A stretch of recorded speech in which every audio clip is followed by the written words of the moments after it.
अपनी माटी अपनी थाती। मेरे इस YouTube चैनल में आपका स्वागत है। मैं अंजनी निगम आपको बताऊंगा अपने देश के महापुरुषों, देश की परंपराओं और वैभव की वह कहानियां जिन्हें सुनकर आप गर्व का अनुभव करेंगे।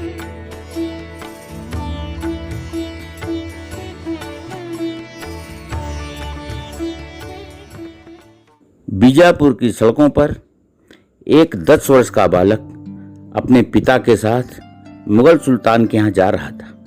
उसने देखा कि सामने की तरफ से एक कसाई बड़ी ही निर्दयता के साथ एक गाय को पीटते हुए घसीट रहा था।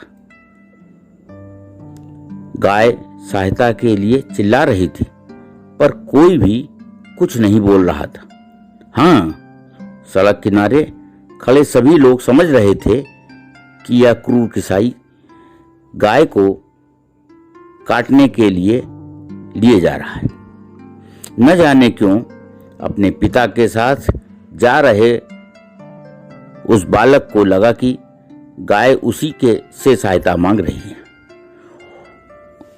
वह बालक उछलकर बीच सड़क पर गया।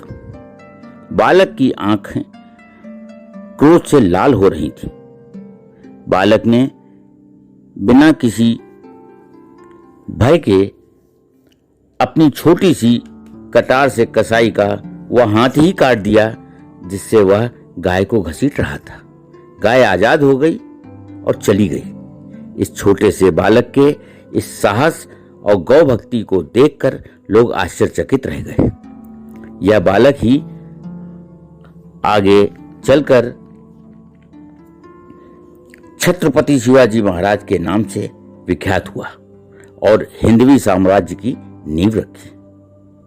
19 फरवरी 1630 को पुणे के शिवनेरी दुर्ग में शाहजी भोसले और जीजाबाई के घर बालक का जन्म हुआ। उनका लालन पालन माता जीजाबाई और अभिभावक दादोजी कोंडदेव ने के संरक्षण में हुआ। समर्थ गुरु रामदास ने उन्हें युद्ध कौशल की शिक्षा दी।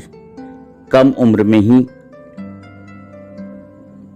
अपने साथियों के साथ मिलकर शिवाजी ने बीजापुर के मुगल शासक आदिल शाह के अधीन तोरना का किला जीत लिया। इसी तरह वीरता का प्रदर्शन करते हुए उन्होंने चाकन, पुरंदर और सिंहगढ़ किलों पर भी आधिपत्य जमा लिया। अपनी विशिष्ट गुरिल्ला युद्ध शैली के उपयोग से वह मात्र 17 वर्ष की आयु में चाकन से नीरा तक के भूपति बन गए थे। उनकी इस विजय यात्रा को रोकने के लिए बीजापुर के सुल्तान आदिल शाह ने उनके पिता शाहजी भोसले को धोखे से कैद कर लिया और मुक्ति के लिए शर्त रखी कि वह जीते हुए किले वापस करने के साथ ही बीजापुर पर भविष्य में कभी आक्रमण न करने का आश्वासन दें। शिवाजी ने अपने पिता को छुड़ाने के लिए संधि कर ली और कुछ समय तक कोई हमला नहीं किया। मातृभूमि को मुगल शासकों से मुक्त कराने का संकल्प लेने वाला वीर योद्धा भला कब तक चुप बैठता। पिता की रिहाई और 1645 में उनकी मृत्यु होने के बाद शिवाजी ने 1655 में उत्तरी कोंकण और जवाली किले को फिर से अपने नाम कर लिया। 1659 में आदिल शाह ने अपने सबसे अनुभवी और वीर सेनापति अफजल खां को शिवाजी को पकड़ने का जिम्मा दिया। अफजल खान ने धोखे का सहारा लेना चाहा, किंतु शिवाजी ने उसकी चाल को भांपकर आक्रमण कर उसी को समाप्त कर दिया।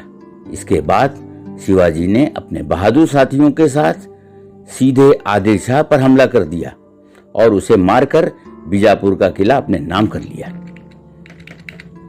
इस विजय के बाद से तो मुगल शासक सीधे शिवाजी के निशाने पर आ गए। 1664 में सूरत पर आक्रमण कर मुगल सेना को यहां से हटने पर मजबूर कर दिया। शिवाजी के बढ़ते कदमों को रोकने के लिए मुगल शासक औरंगजेब ने जयपुर के राजाओं जय सिंह और दिलीप सिंह को आगे किया। राजा जय सिंह ने शिवाजी के कई किलों को अपने कब्जे में ले लिया। इस समय पुरंदर के किले को अपने आधिपत्य में रोकने के लिए शिवाजी ने राजा जय सिंह से संधि कर ली, जिसे पुरंदर संधि के रूप में जाना गया। इस अपमानजनक संधि के रूप में शिवाजी को अपने 23 किले और अपने पुत्र संभाजी को औरंगजेब के हवाले करना पड़ा। 1664 में औरंगजेब ने शिवाजी को पुत्र के साथ बुलाया। यहां पर अपमानित किया गया तो शिवाजी ने विद्रोह कर दिया। विद्रोह करने पर औरंगजेब ने उन्हें बेटे के साथ कैद करवा दिया। यहां पर अपनी चतुराई से शिवाजी अपने पुत्र के साथ फलों के टोकरे में छिपकर बाहर आ गए और 4 माह के भीतर ही मुगलों पर आक्रमण कर अपने किले वापस ले लिए। 1670 के बाद ब्रिटिश शासक भी शिवाजी की विरोधियों की सूची में आ गए और मुंबई मराठा साम्राज्य का आधिपत्य कर उसे ब्रिटिश शासन से मुक्त कर दिया। 1674 तक शिवाजी ने अपने पहले के जीते सभी किले वापस ले लिए। विधिवत राज्याभिषेक के साथ ही उन्हें छत्रपति की उपाधि दी गई। 1677 से 1680 की अवधि में दक्षिण के बड़े हिस्से को उन्होंने अपने नाम कर लिया। 4 अप्रैल 1680 को उनका देहांत हो गया। मुगल शासक उन्हें एक साहसी डाकू और पहाड़ी चूहा कहते थे, किंतु भारत के इतिहास में उनका नाम स्वर्ण अक्षरों में लिखा जाता है। आज की कहानी में बस इतना ही। हम जल्द हाजिर होंगे एक नई गौरवशाली गाथा के साथ। जुड़े रहिए हमारे चैनल अपनी माटी अपनी थाती के साथ। और हाँ, यदि आपने हमारे चैनल को अभी तक सब्सक्राइब नहीं किया है तो जरूर कर दें, ताकि आपको मिलती रहे नित नई जानकारी। नमस्कार।